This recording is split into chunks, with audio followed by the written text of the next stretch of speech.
Okay, we've been doing a short little series with the title of Why Did Jesus Die? It sounds like everybody knows that, but um, for me, if I want to sum it up, there are three main things that I want to focus on. The first is the incarnation. Now, incarnation simply means Jesus became a man like us. He took on who we are. That's incredible. The second thing is he died. He died on the cross. And then the third thing is he was raised from the dead. And that's profound implications for us. So, friends, if we in the first session last week we spoke a little bit about finances. We brought something in there, but the previous week I asked the simple question: where does the gospel start? What we call the gospel. Did it start at the problem, Genesis 3, where Adam and Eve ate an apple? Or did it start back in eternity? Remember that? Those that weren't here, go and listen to that, because it's important to start it where it started. To start there. Otherwise, we get a skewed picture, and we don't experience the fullness of what God wants. So in eternity, the way Paul and John and everybody saw that is God created us to have a relationship with us, to draw us into their circle of the Trinity and live with us for all eternity, whatever that means. Eternity, I don't think it's time. I just think it's presence. It's God. Time is not an issue there. Now, if you start there, you get a proper picture. If you start in Genesis 3, then I think you've got problems.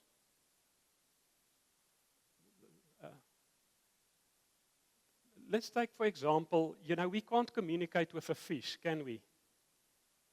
And why not? Because there's a fish and we're human. There's just not a connection. So for many people, Jesus died to forgive our sins. That's true, but it is far from the full truth. You see, if it's just about forgiveness, then you still sit with this, there's this distance thing. Take a simple example, guys. If you do business with somebody and he steals your money, you need to forgive him. Isn't that true? That's the right thing to do. But are you going to do business with him again? Not unless he changes. And that's why, if we start the gospel in the wrong place, we constantly focus on what's wrong. And it becomes a sin gospel. Everything is about sin, sin, sin, sin. But the amazing thing is when Jesus came on the picture, John the Baptist stood there and he saw him and he says, there's the Lamb of God who takes away the sin of the whole world. Takes it away. So let's look a little bit at briefly at the incarnation and the cross this morning. And friends, it's important. One of the mistakes that we make is we use a lot of words that people don't really understand. Like take for instance the word sin. In most people, sin is breaking the law. But in the original language, it meant far more than that. It meant, I said it that first shot, it means to miss who God perceives you to be.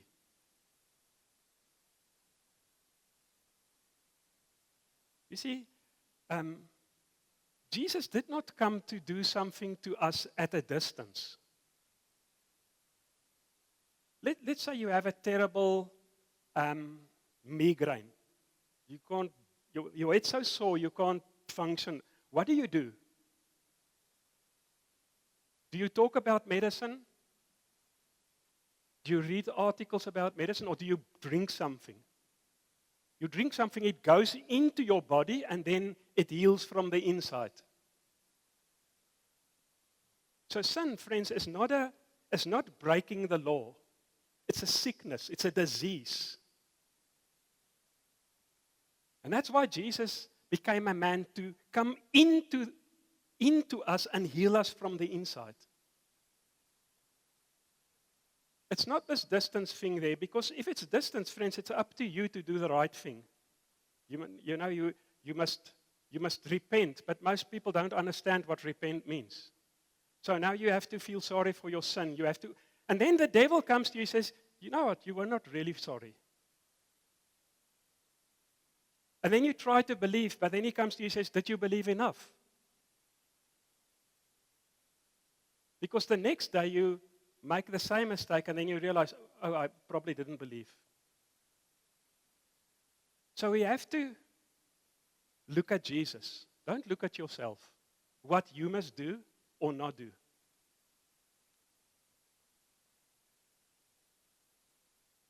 Faith comes by hearing, and hearing by the word of God. No other way. You can't grind it up. So when God speaks to us, it awakens us to what's there. The presence of God is everywhere all the time. The problem is not His presence. The problem is our awareness of it. He's here. He's on the moon. He's everywhere. Colossians 2 says He reconciled the cosmos, everything created and uncreated, to Himself. So He's everywhere. Our problem is we're not aware of it. We've got the wrong prescription glasses on. So the thing that God made, remember, He's got a fire in His belly. He's not going to let you go. He made us to be one with Him. I mean, He calls us, friends, He calls us co-heirs with Christ. It is staggering to think that. Everything that belongs to Jesus belongs to us. That's the truth. Okay. And friends, Jesus did in the Old Testament, the fall was so drastic that God had to go through a process to show us what it means to have a relationship with Him. There was a nation of Israel that started. There was the law. There was all those things. But in the midst of that, He started this representative work. Take, for instance, the high priest in the Old Testament. So the high priest, once a year, all Israel gathered outside the tent of meeting, and then he would go in and do his thing there. The people outside were not fully aware what happened inside there. They had an idea and all that, but they didn't do it. The high priest went in and he did it alone. Sacrificed, he did this, he did that. And when he came out, guess what happened? That whole nation, all their sins for the next 365 days were forgiven. Whether they liked it or not. And yet, friends, it's difficult sometimes for us to believe that about Jesus. We always think it's up to us. Accept what is done. I said it many times. One of the most important things in understanding the Bible is Grammar 101. It's just there. It's not. So let's read a few verses. I want to read in in Romans 5. I want to read a few verses. And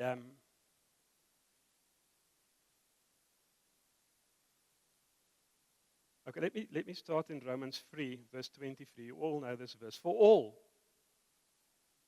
it's all. You all agree. You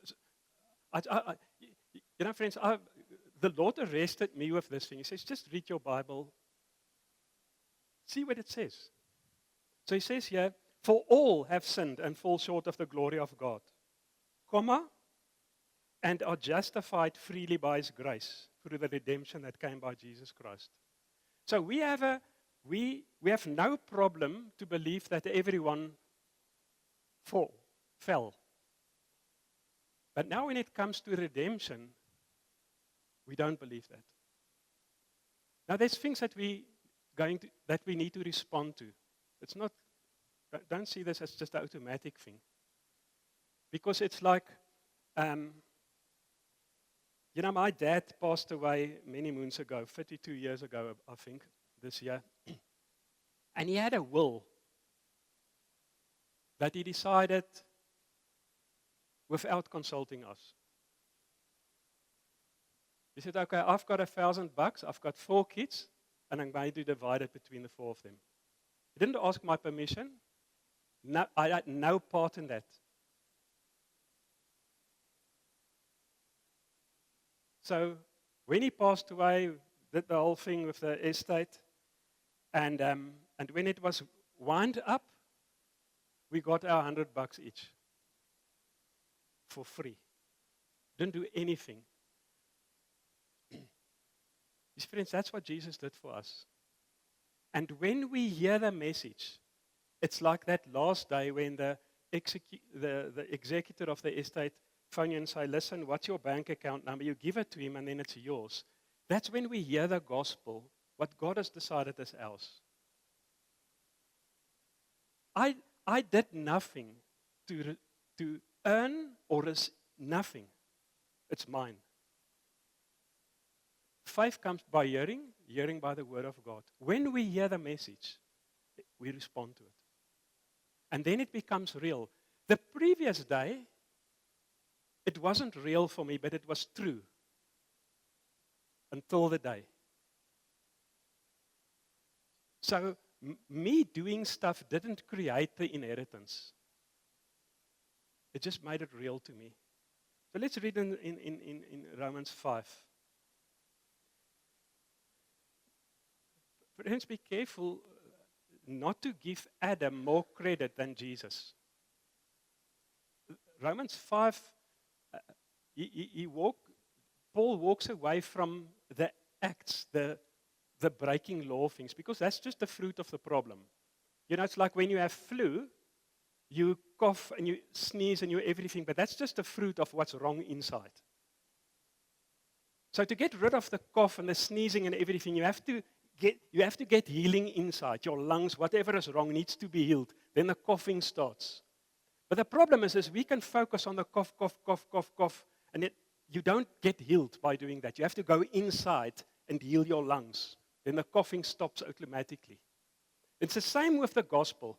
Don't focus on all the things that you do wrong, because you're not going to get it right. You see, many people say, yeah, but you know, if you preach grace, then people will just keep on sinning. Yes, those that don't understand grace will keep on. But those that understand it, we'll see the Bible's quite radical about this. But look at the incredible thing that Jesus did. Consequently, verse 18, just as the result of one trespass was condemnation for all men, so also the result of one act of righteousness was justification that brings life for all men. It's the same all. But we need to go and tell them. That's the good news. They are included. Otherwise, it's not good news, guys. Be real about that. Good news is just good news. Like this young man here that got a gift. Was it a car? That's good news. He didn't have to do anything but go and get his car. But if he had to first run the Comrades and then the Free Oceans and then the Iron Man and then run around the Amazon, that's not good news. But yet we present the gospel like that. That's good news, guys. It's just free. Just take it. Okay, so let's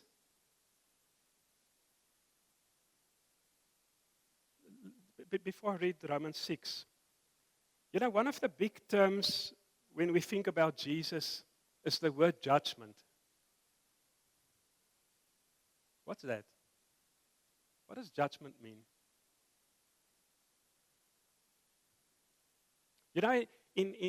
In people's minds, judgment is a bad thing. Somebody did something wrong and is going to jail. But judgment in the Bible is different, friends. It is so radical that there's a whole book about that. Currently I work for a company. We do hearing conservation. So a friend of mine, 18 months or so, he asked me to come and help for a couple of months. But what he actually asked me to do is judgment. He said, come and fix what's wrong and envision what is possible. So first of all, the wrong stuff wasn't a hire fire type of job. It was recognizing what's wrong and go and fix it. That's judgment.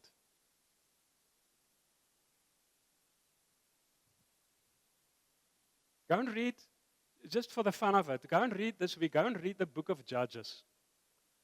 So Israel's in trouble. So what did God do? He sent them a judge. And the meaning of judge, savior, he came to save them out of their rubbish. He didn't go to condemn them. Friends, I'm using these examples it's important that we understand what we so casually use. You see, so when we think of God as a judge, we think of heaven and hell, for instance. But that's got very little to do with that. We're dealing with a dad that wants to heal me of the cancer in me so that he can have a relationship with me.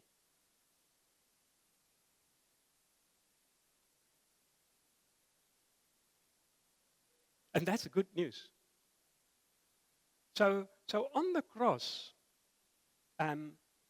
he did not just forgive our sins. That's a given. He forgave that before the foundation of the world. But that doesn't solve the problem fully. If I just forgive the guy that stole from me, there's value in that, but he's still a crook. I'm not going to do business with him again. But if he changes, then it's different. That's what happens, friends. So Jesus came and he took on my humanity, all of us. And the only way to deal with that is to get rid of it. You see, the sin, the wrong enemy, the deaf enemy, the only way to get rid of that is to kill it. You see, take for instance somebody that's an alcoholic, to use example. And it's not to talk down on anybody that's got an alcohol problem. If that person dies, you can put alcohol around him. You can't drink it. He's dead. That's what Jesus did. So let's read, and I want to read it from the Passion Translation. Sorry, I just need to. You see, so the book of Romans is an interesting letter, because the first 4 chapters, Paul argues with the Pharisees, the clever guys of the day, and they were boxing each other. But then from chapter 4, he gets into the truth of the whole thing. Because part of their accusation is, but this free thing that you preach, everyone's just going to go and sin. But he writes in Titus as well, he says to Titus, the grace of God teaches you to say no to the wrong and yes to the right. It's not a license. It's a recreation. It's a complete new thing. So let's read carefully through this. So what do we do then? Do we persist in sin so that God's kindness and grace will increase? You see, so that's the argument. That's what these guys say. He says, yeah, but you don't want people to obey the law or not obey the law. They were in this law thing. You know, if you break the law, you go to jail. If you don't break the law, you go to a party. That's not what the gospel is about. So they argue with him because he came with a new thing. It wasn't about breaking law or anything. That's just the effect. That's the cough of the flu, the breaking of the law. It's not the focus. You need to solve the root of the thing. So he says, what a terrible thought. Now listen to this carefully. We have died to sin once and for all. As a dead man passes away from this life. It's amazing. So they argue and says, yeah, but can we just go on sin? He says, you don't understand this thing. So how could we live under sin's rule a moment longer? Or have you forgotten, he's quite sarcastic, Paul, that all of us who were immersed into union with Jesus, you see that he became human and we won with him. So everything that happened to him happened to me and to you and to everybody on this planet. Whether they know it or not, it doesn't change that. We need to go and tell them. That's why we do it. That's why we go. Because we want to go and tell people they don't have to live in a garbage can. There's a palace next to them. Or have you forgotten that all of us who were immersed into union with Jesus were immersed into union with his death? It's incredible. He says it many times. Galatians, he says, I have been crucified with Christ, and I no longer live anymore, but Christ lives in me. It's amazing. Sharing in his death by our baptism means that we were co-buried with him. So that when the Father's glory raised Christ from the dead, we were also raised with him. Do you pick it up here, friends? It sounds like past tense to me. Were. Were is not future. When was Jesus crucified? Before the foundation of the world. The foundation of the world is actually before the fall of Adam. That's what it means. The eternal Lamb of God, friends. Can you see the gospel back then again? God's got a fire in his belly to have us at an eternal party forever. And he's going to get you. He's not going to give up. And Jesus, the fact that he came as a human being, lived in our skin for 33 years, tasted all our garbage, everything that came at him, he fought it in the flesh. Day by day, 33 years. And it culminated at the cross where he put it to death, when he was faithful for 33 years. He tasted everything that you tasted. All the heartaches, all the pain, all the impossibilities, all the brokenness, all the death, everything. And he was faithful. That's why we are saved by his faithfulness, not by your faith. By his faithfulness. He did it in my skin.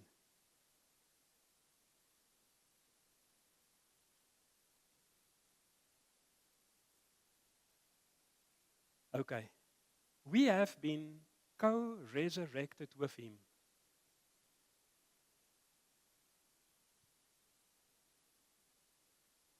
So that we could be empowered to walk in the freshness of a new life. Remember, friends, the fish needs to become human before you can interact with him. We were so broken, we need to be not improved, recreated. The old man, that fish that I was crucified with Christ, buried, and stayed there. What came out of the grave was a new Wynand that can walk with God. In my ups and downs, because I still have them every day. But I don't have to focus on them. Friends, the resurrection, there is a resurrection somewhere in the future where our bodies will be changed. But in truth, we were already resurrected. That's why Paul writes later in Romans, he says, the whole creation groans to see what will this look like.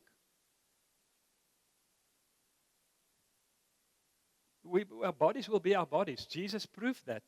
You know, as we sit here this morning, friends, there's a man, flesh and blood, in the very circle of the Trinity. His name is Jesus. He looks like us. He's not a spirit floating there in the circle of the Trinity. He's a man. I mean, when he was raised from the dead, he could walk through a wall, which I like. You don't need a lock anymore. You just walk through. But he ate with them, fish. And if there was biltong, he would have done that as well. Guys, it's the most incredible news ever. He's proven it. He's done it. And we can participate in it and train ourselves and teach ourselves and learn to walk with him. It's not my effort that makes me a son of God. My effort is that I want to live as one. I don't want to become, I'm already. I want to learn how it works. That's a different type of work. It's not to become, it's to discover. You know, I've used the example of I like golf. You know, so Tiger Woods, great golfer, he doesn't play golf to prove to everybody that he's a golfer. He plays and he exercises to see how good he is. What did God put in him? If you're a doctor or a teacher or a fighter,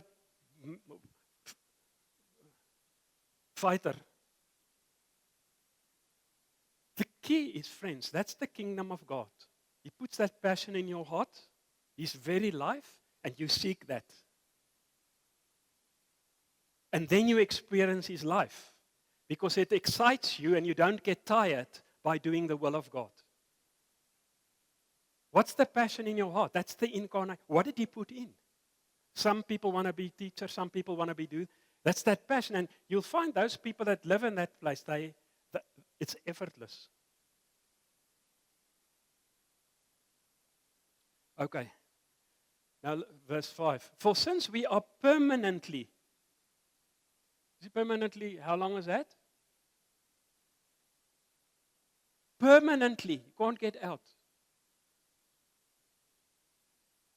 Grafted into him to experience a death like his.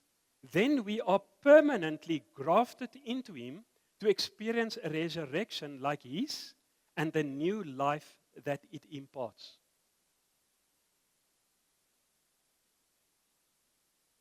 It's amazing.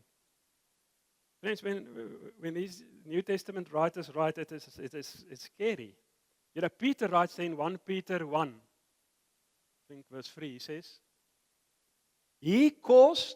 Jesus caused us to be born again when Jesus was raised from the dead. So who caused it? You or me? He caused it. It's amazing. So Jesus' death, you can't describe it. How awesome it is. We're not just something here.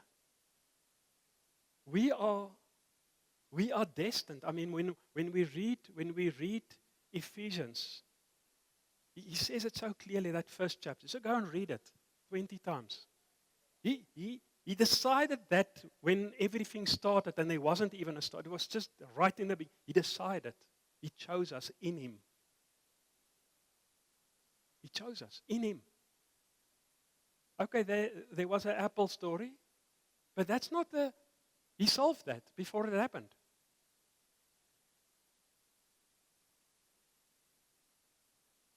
That's good news, friends. Otherwise, the hoops are too many to jump through. All we need to do is participate. That's all we need to do. Okay, could it be any clearer that our former identity is now forever deprived of its power? Why? Because it's dead. But don't go and resurrect that monster every morning. Just leave him.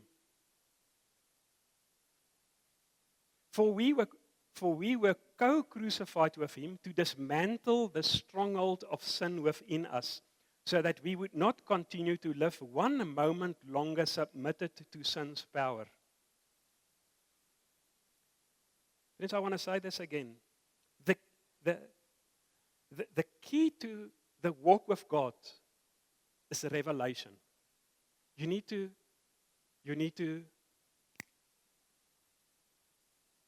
Paul writes it in chapter 10 of Romans. He says, faith comes by hearing, and hearing by the word of God. So someone preached to you that you've died with Christ, and the Holy Spirit opens your eyes, and you see yourself on the cross. And you see that whatever is dead. And out of the grave comes a new man. He looks like you, but he's new. All of us are there.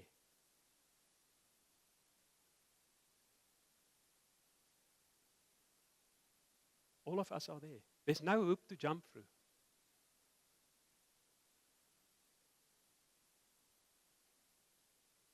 You know, today there's stuff like a sinner's prayer. Sinner's prayer doesn't save you. It recognizes the truth. You're saved by Him. And it's past tense. Okay, so where were we? Obviously, a dead person is incapable of sinning. And if we were co-crucified with the Anointed One, we know that we will also share in the fullness of His life. And we know that since the Anointed One has been raised from the dead to die no more, His resurrection life has vanquished death, and its power over Him is finished. It's all past tense. Can you read? Do you hear that? For by His sacrifice He died to sin's power once for all. But He now lives continuously for the Father's pleasure. So, excuse me. So let it be the same way with you. So since you are now joined with Him, you must continually view yourselves as dead and unresponsive to sin's appeal, while living daily for God's pleasure in union with Jesus. Friends, so how do we get rid of sinful stuff in our lives? If we read the scripture, how do we get rid of that?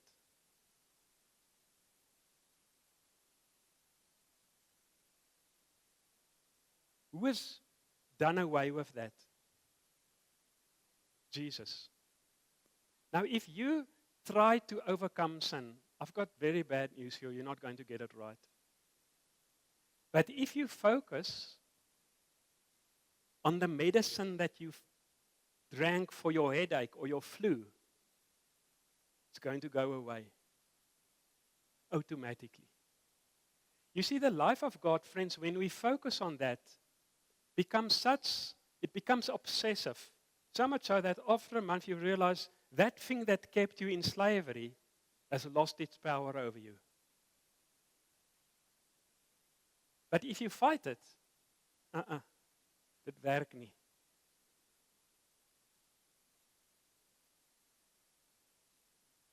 The law awakens sin, says the Bible. So fight it and see. But when you focus on the life of Christ in you, oops. When we focus on the life of Christ in us, one morning you wake up and you realize you've lost your need for that thing. Otherwise, it's this distance deal-making type of message that, if I do this, God does that. If I do this, God does that. If I confess my sins, if I do this, if I do that. No, focus on the finished work of Christ. It's done. He said in the end, tetelestai, it's finished. It's done. Game over. It's finished. There's a new life to live. If I, like Paul encourages here, live that thing. Live it. Focus on that. Seek that. Live your passion out. All of a sudden, you realize those other things that these hooks, they just fall off. They fall off. And look at the examples in the Bible. For instance, the one, we don't know all the things that happened. But when Jesus encounters people that were in deep trouble, like Mary that was in all sorts of things, he comes in his passion with her, and then the next day she follows him, and there's no record that she went back to her nonsense. You see, it's that thing, friends, when we focus on Christ in us, just walk that road. So Jesus died so that we can know him, that we can walk with him, be one with him, that he can live in and through us.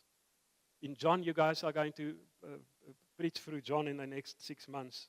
He says the Father wants to live through us and do his mighty miracles through us to show the world how good he is. That's what he does. Like this young man here. The fact that he got a car for a present shows how good God is, not how bad he is. And he wants to do it through all of us. So, in closing, friends, focus on Christ in us. Focused on it's done. It's not this every day. It is, Jesus, I'm walking with you. It's a discovery. Open my eyes. I want to see more. So, Father, we just want to ask one thing this morning. First, we just want to say thank you that you've included us in your eternal plan to live with you, to be one with you. And my prayer this morning, Lord, is for every one of us, open our eyes to see it more clearly. We trust you, Lord. We trust you, Father. Take the scales of our hearts. Give us new prescription for our eyes to see you, Lord.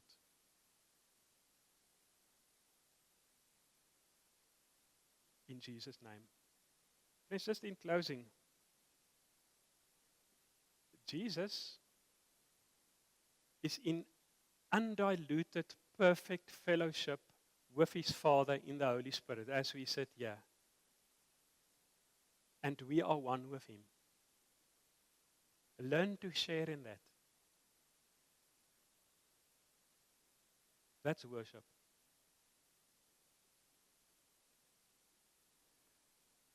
Have a wonderful afternoon.